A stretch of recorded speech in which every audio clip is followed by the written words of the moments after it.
sunt la a doua carte lansată, aici, în prezența voastră, și mă bucur că suntem aproape și că ne putem privi în ochi de aproape, că pentru mine conexiunea asta contează foarte mult.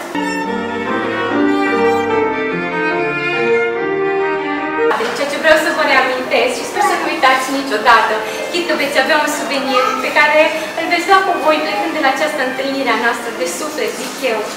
Dar sunt trei lucruri pe care nu le putem lua înapoi în viața asta. Acelea sunt cuvintele rostite, ocaziile pierdute și ani. Pe aceea nu ne dă nimeni înapoi, niciodată.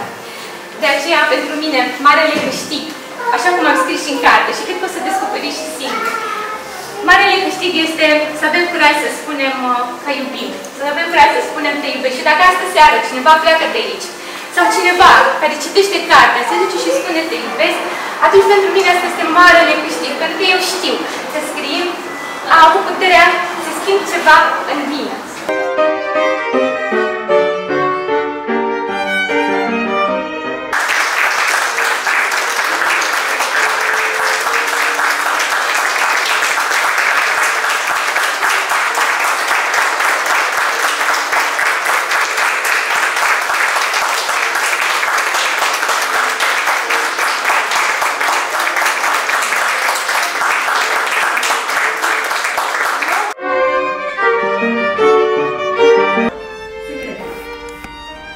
Avem puncte sensibile și căderi, avem momente de glorie și restanțe.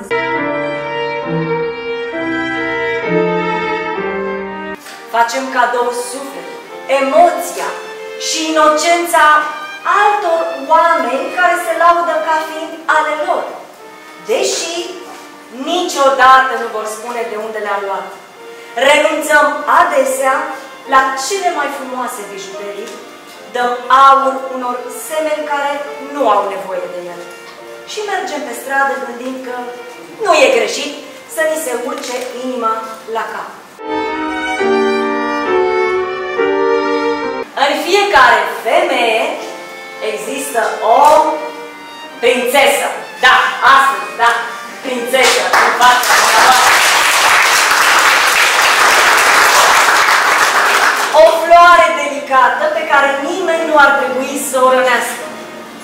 Am lăsat și eu de atâtea ori prințesa din mine, fără rochia de mare și crin din păr, pentru o pereche de pantaloni cu care m-am avântat în bătălii, neavând victorii promise și nici măcar șanse de izbândă.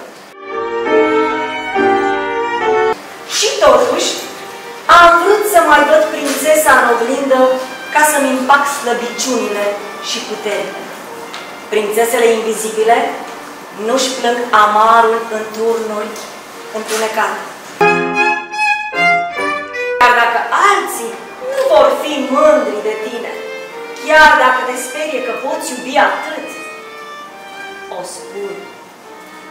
Când iubești pe cineva, o spui fără speranța zilei de mâine. O spui indiferent de consecințe. O spui din tot sufletul. Da, dar știți că esențele tale o sticuțe mici? Așa!